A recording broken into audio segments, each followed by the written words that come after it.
কাল থেকে কুরুক্ষেত্রের মাঠে যুদ্ধ হবে। খুব মন দিয়ে শুনবে মায়েরা, কাল থেকে কুরুক্ষেত্রের মাঠে যুদ্ধ হবে। যে যুদ্ধে অংশগ্রহণ করেছে দুটি দল, এক দলে পাণ্ডব, এক দলে কৌরব। এক দলে ধর্ম, এক দলে অধর্ম। এক দলে ভালোবাসা, এক দলে হিংসা। এক দলে কৃষ্ণ আর আরেকটা দলে কৃষ্ণের নারায়ণী সেনা। কাল থেকে যুদ্ধ হবে। কিন্তু ঠিক আজকের সন্ধেবেলায় ধর্মরাজ যুধিষ্ঠির এলেন কোথায়?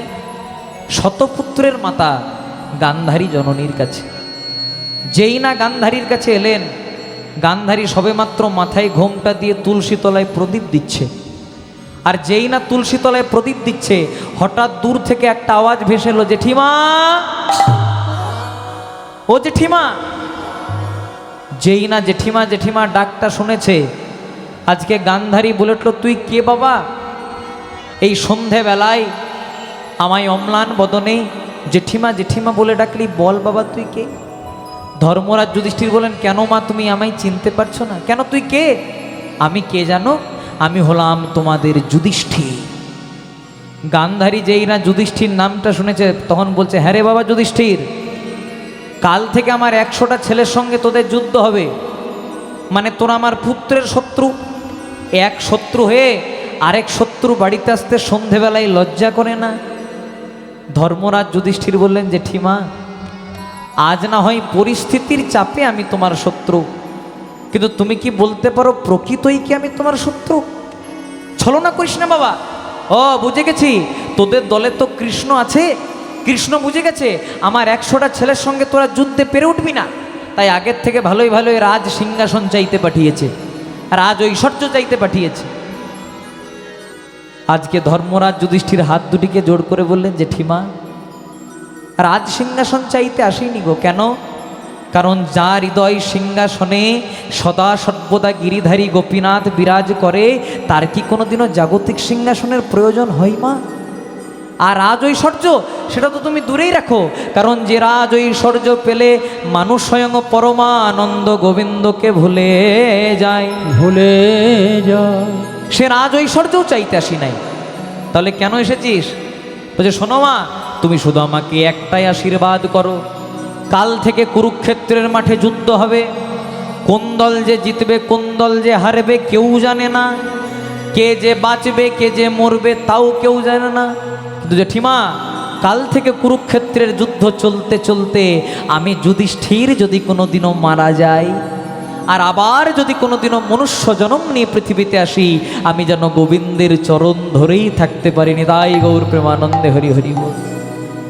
যেই না বলে দিল যে এই কুরুক্ষেত্রের যুদ্ধ চলতে চলতে আমি যদি কোনোদিনও মারা যাই, আর আবার যদি কোনোদিনও মনুষ্য জন্ম নিয়ে পৃথিবীতে আসি, আমি যেন গোবিন্দের চরণ ধরেই থাকতে পারি। কথাটা শোনা মাত্র আজকে গান্ধারী না চাইতেও যুধিষ্ঠিরের মাথায় হাত থেকে দিয়ে পরে বললেন, বাবা, কাল থেকে কুরুক্ষেত্রের যুদ্ধে কোন দল জিতবে, কোন দল হারবে আমিও জানি না। কে যে বাঁচবে, কে যে মরবে তাও জানি না। কিন্তু আমার যদি বিন্দুমাত্র গোবিন্দ চরণে মতি থাকে, তোকে আশীর্বাদ করলাম, কাল থেকে যুদ্ধ চলতে চলতে ধর্মের হবে জয়, আর অধর্মের হবে নিশ্চিত পরাজয়। নেতাই গৌর হরি হরি বল।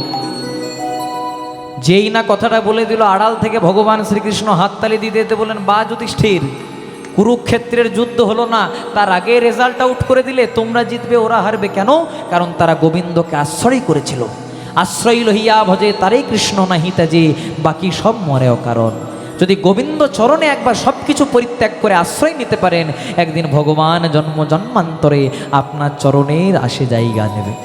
তাই বিশেষ কোনো দেরি করব না, সবাই গাইব, ভজ গৌরাঙ্গ কহ গৌরাঙ্গ লহ গৌরাঙ্গের নাম রে। উলুধ্বনি মায়েরা, ভজ গৌরাঙ্গ কহ গৌরাঙ্গ লহ গৌরাঙ্গের নাম রে।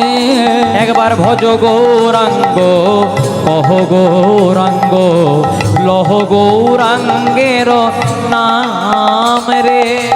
ভজ গৌরাঙ্গ কহ গৌরাঙ্গ লহ গৌরাঙ্গের নাম রে। যে জনা গৌরাঙ্গ ভজে, সে হয় আমার প্রাণ রে।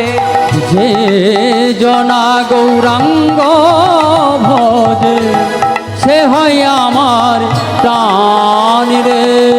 আবার যে জনা গৌরাঙ্গ ভজে সে হয় আমার প্রাণ রে। যে জনা গৌরাঙ্গ ভাগে সে হয় মোর প্রাণ রে। ভজ গৌরাঙ্গ কহ গৌরাঙ্গ লহ গৌরাঙ্গের নাম রে। নিতাই গৌর হরি হরি। ভজ গৌরাঙ্গ কহ গৌরাঙ্গ লহ গৌরাঙ্গের নাম রে। ভজ গৌরাঙ্গ কহ গৌরাঙ্গ লহ গৌরাঙ্গের নাম রে।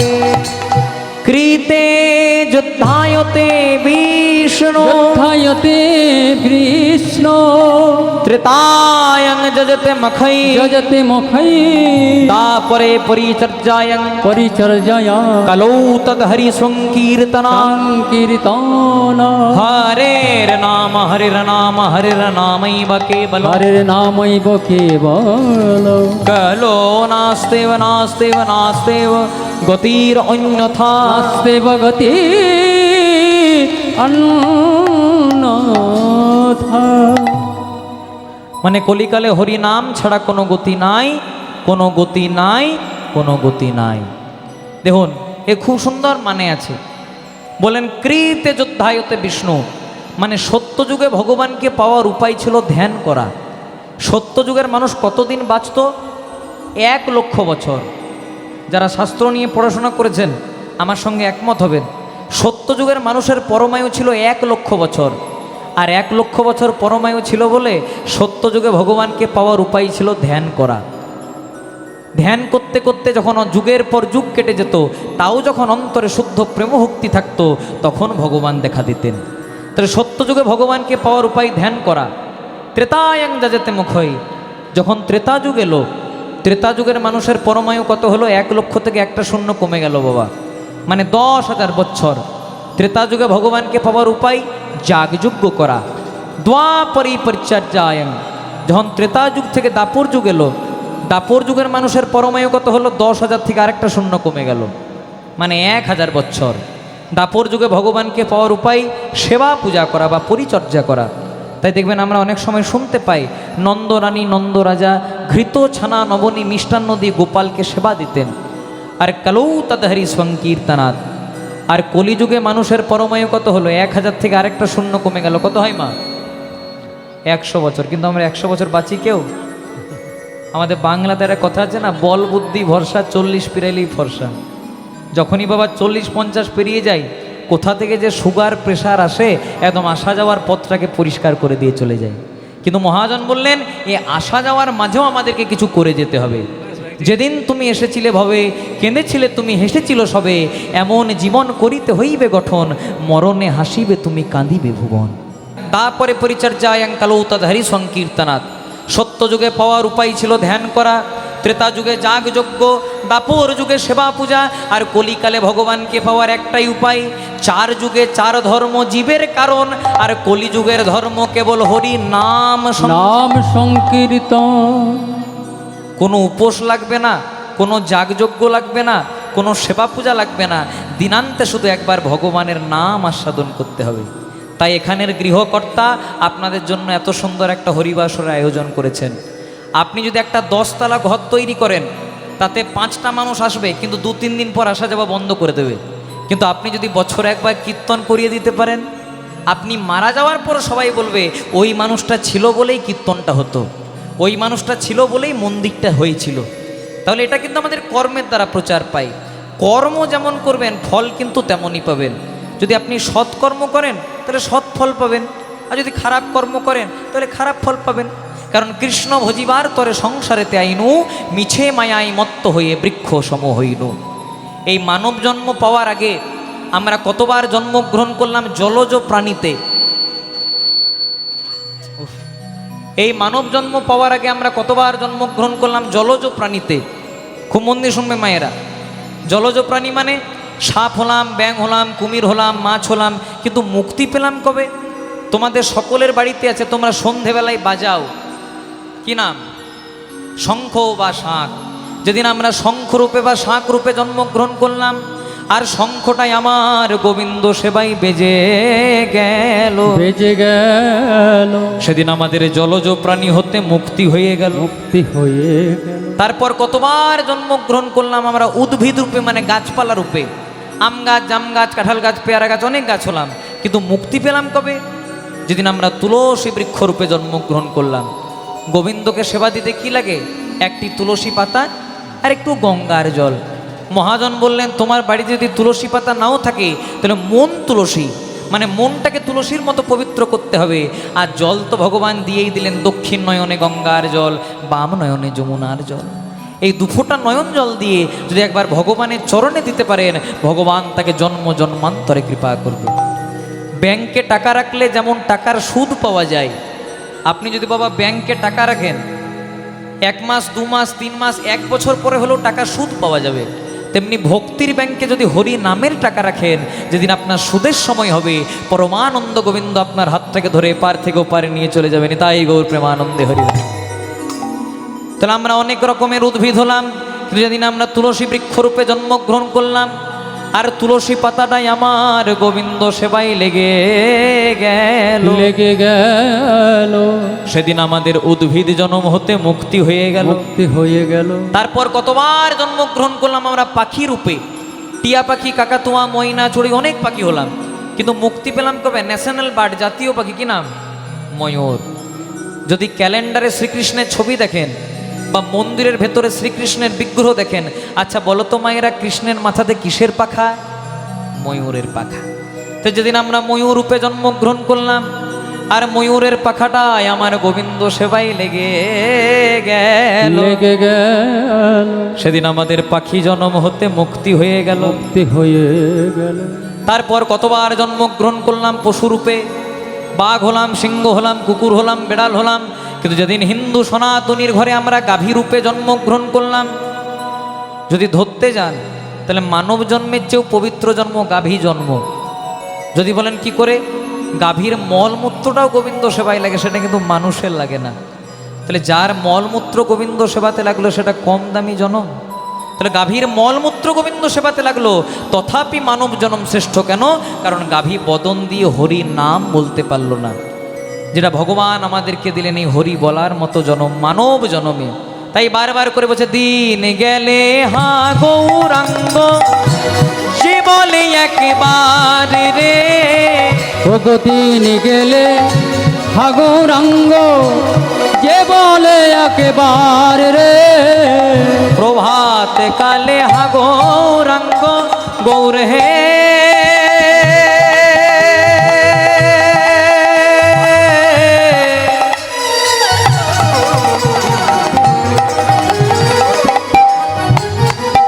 গৌর হে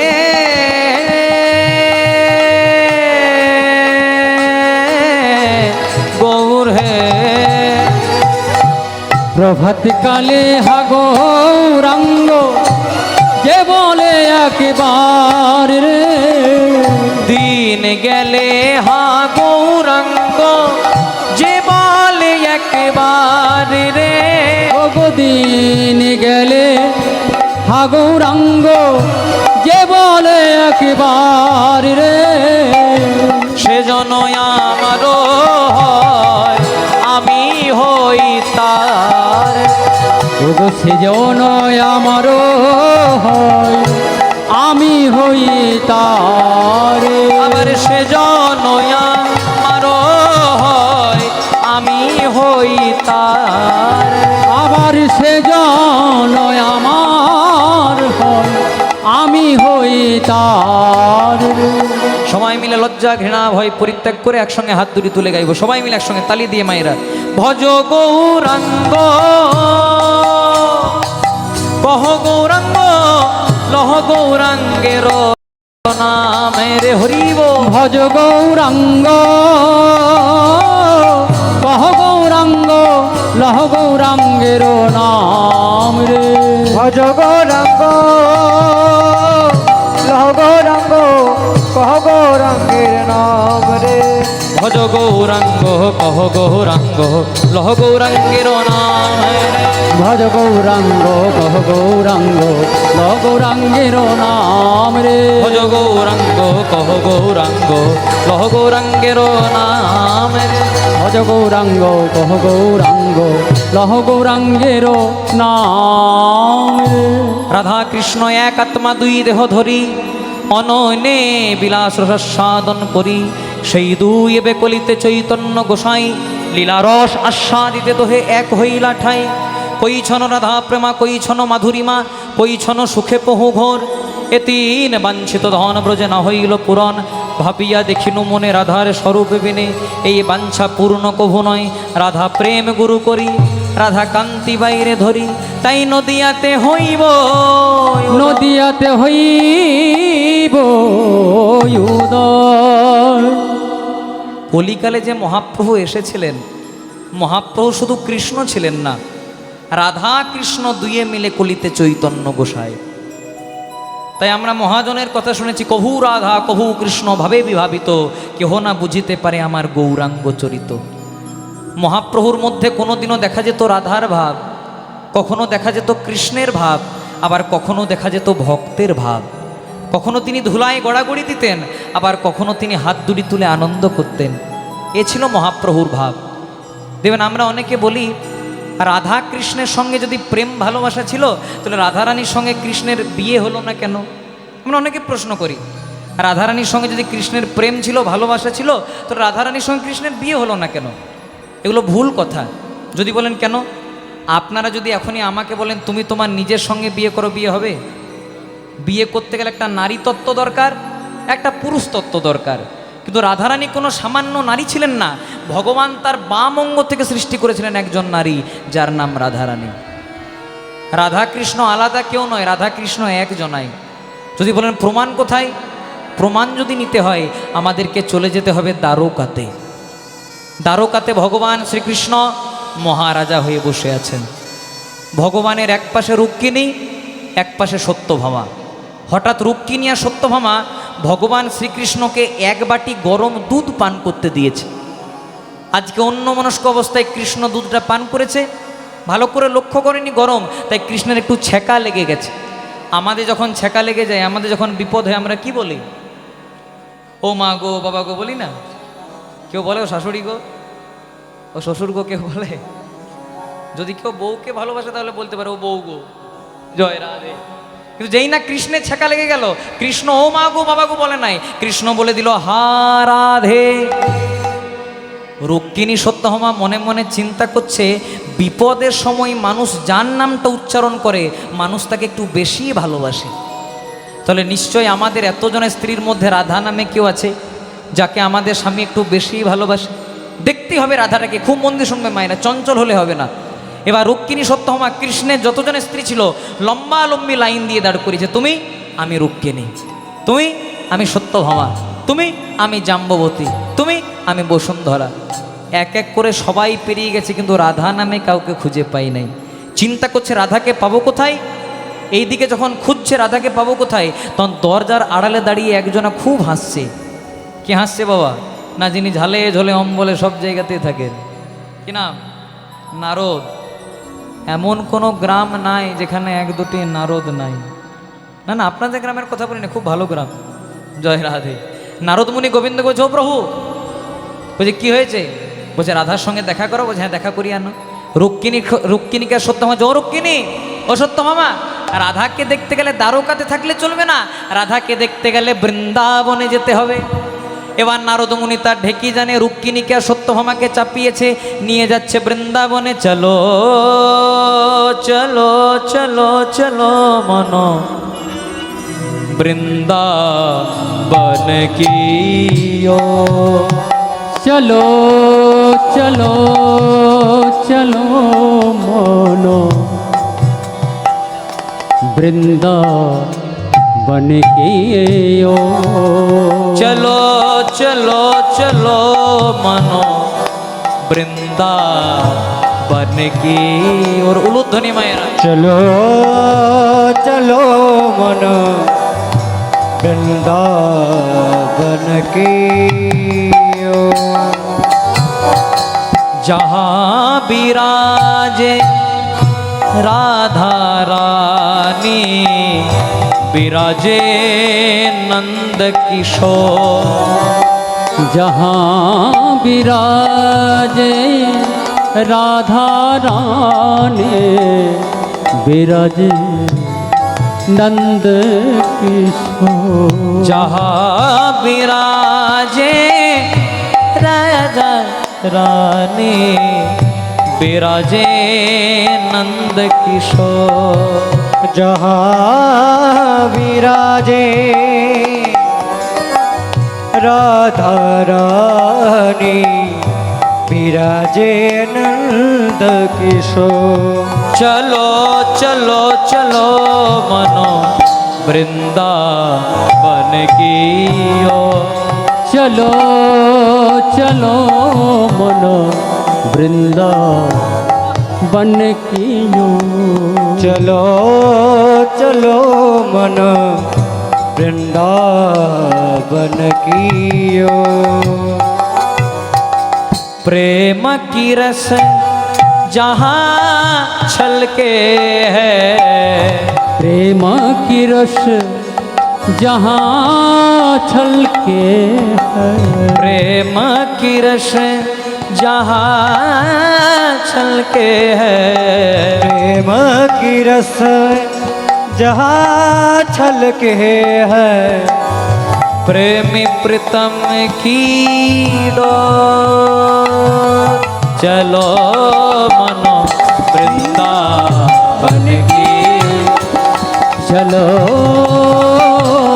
मन वृंदावन की ओर। चलो चलो मन वृंदावन की ओर।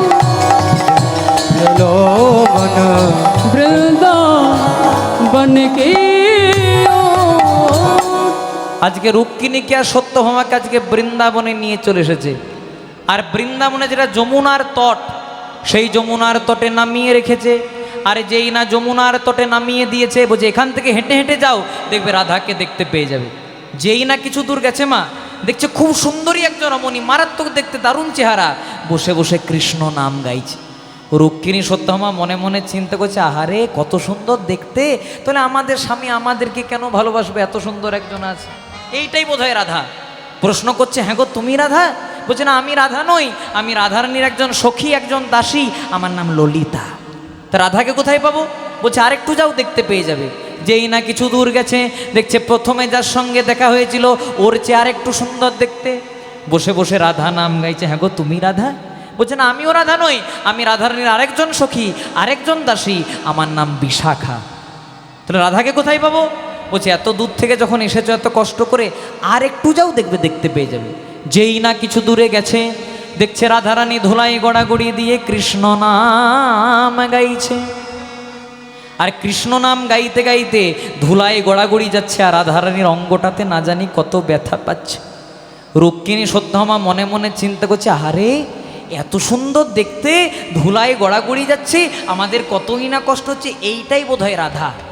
যেই না রুক্মিণী সত্যভামা প্রশ্ন করতে যাবে, হ্যাঁ গো তুমি রাধা, সেইটা বলার আগেই রাধারানী রুক্মিণীকে আর সত্যভামাকে, ও রুক্মিণী, ও সত্যভামা দূরে কেন, কাছে এসো। রুক্মিণী সত্যভামা মনে মনে চিন্তা করছে, আগে তো আমার এদের সঙ্গে কোনোদিনও দেখা হয়নি, তাহলে চিনল কি করে যে আমার নাম রুক্মিণী, ওর নাম সত্যভামা? হ্যাঁ গো তুমি চিনলে কি করে যে আমার নাম রুক্মিণী, ওর নাম সত্যভামা? বলছে আমার কি অজানা থাকে, তোমরা তো আমারই কৃষ্ণের স্ত্রী, তোমার নাম রুক্মিণী, ওর নাম সত্যভামা। তাহলে তুমি কে? বলছে আমি কে জানো, যার খোঁজে তোমরা দ্বারকা থেকে বৃন্দাবনে এসেছো, আমি হলাম বৃন্দাবনের রাধা রানী। রাধা রানী। এবার রাধারানী কি বলছে দেখো মায়েরা, রাধারানী বলছে, ও রুক্মিণী, ও সত্যভামা, কালকে তোমাদের স্বামী কৃষ্ণকে এক বাটি দুধ দিলে একটু ঠান্ডা করে দিতে পারলে না? রুক্মিণী সত্যভামা মনে মনে চিন্তা করছেন, নেই বাবা, দুধটা দিয়েছিলাম দ্বারকাতে, খবরটা বৃন্দাবনে এলো কি করে? ছেঁকাটা লাগলো কৃষ্ণের, রাধা জানলো কি করে? ও রাধে, তুমি কি করে জানলে যে আমাদের স্বামী কৃষ্ণকে এক বাটি গরম দুধ দিয়েছিলাম? বলছে মনে আছে, যখন তোমাদের স্বামী কৃষ্ণকে এক বাটি গরম দুধ দিলে, ওর একটু ছেঁকা লেগে গেল, আর কৃষ্ণ বলে দিল হা রাধে। আরে কৃষ্ণ যখনই হা রাধে বলল, কৃষ্ণের অঙ্গের জ্বালা যন্ত্রণা ব্যথা বেদনা ছেঁকা ফুসকা সব আমি আমার নিজের বদনে নিয়েছি। তাই রুক্মিণী সত্যভামার আর বুঝতে বাকি রইল না, বলে যেই রাধা সেই তো কৃষ্ণ। নিতাই গৌর। ওগো যেই রাধা সেই তো কৃষ্ণ। বলে যেই রাধা সেই তো কৃষ্ণ। যে রাধা সেই তো কৃষ্ণ। তারা দোহে মিলে বলিতে শ্রী চৈতন্য। ওগো যেই রাধা সেই তো কৃষ্ণ। তারা নদী যাতে অবতীর্ণ। যে রাধা সেই তো কৃষ্ণ। তাই সেই গৌরাঙ্গ মহাপ্রভু আজকে কলির যুগের দরজায় দরজায় এসে জাতি ধর্ম পুরুষ নির্বিশেষে সকলকে হরিনাম আর প্রেমের বন্যায় ভাসিয়ে দিলেন। তাই মহাজন বললেন, তোমাদের জন্ম হোক যথাতথা, কিন্তু কর্মটি যেন ভালো হয়। আমাদের কারো জন্ম উত্তরপুরীতে, আমাদের কারো জন্ম চাম্পাহাটিতে, আমাদের কারো জন্ম বারাইপুরে, আমাদের কারো জন্ম হাড়ালে, আমাদের কারো জন্ম বিভিন্ন জায়গায়, কিন্তু মহাজন বললেন সেগুলো দেখে লাভ নাই।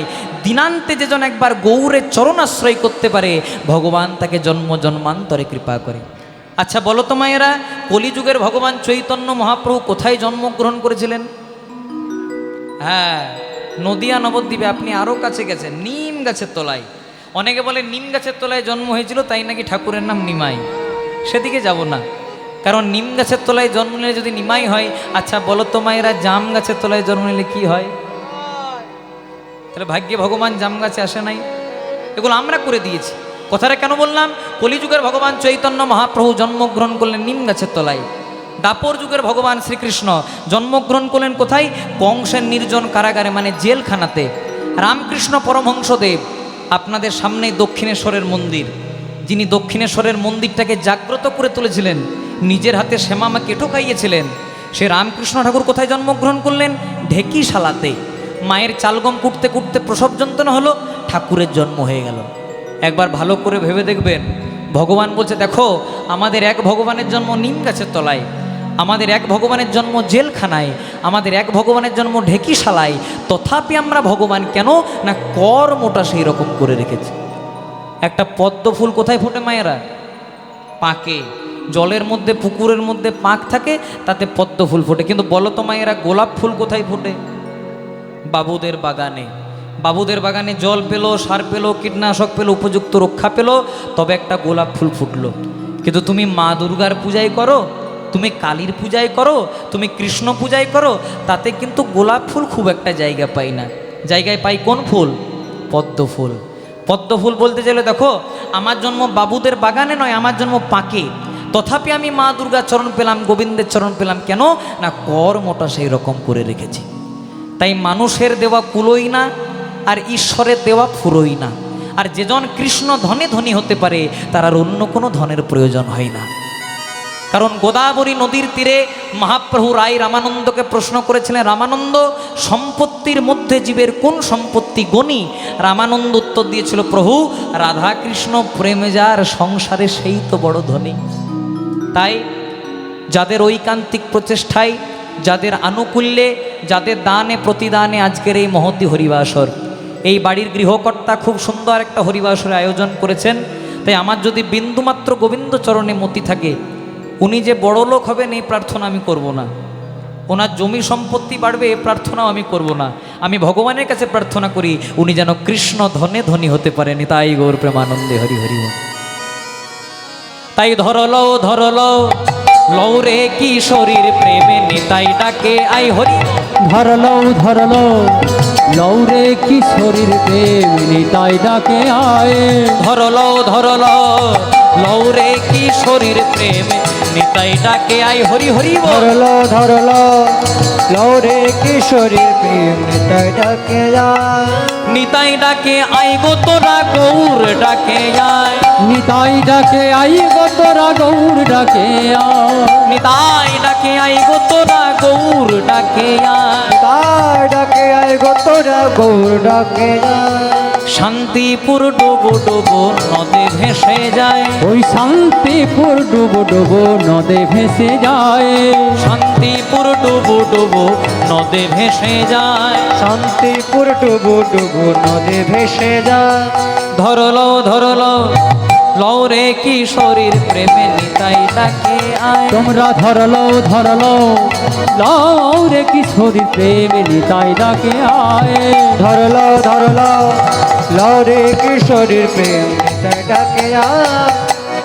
জয় জয় জগন্নাথ শ্রী সচির নন্দ, শ্রী সচির নন্দ ত্রিভুবন করেন যার চরণ বন্দ। চরণ বন্দ নীলাচলে শঙ্খ চক্র গদা পদ্মধর, পদাপদ্মধারী নদিয়া নগরে দণ্ড কমণ্ডলকর। মণ্ডলক শ্রীরাধার প্রেমে বে গৌরবতার, হরিনাম সংকীর্তন প্রভু করিলেন প্রচার।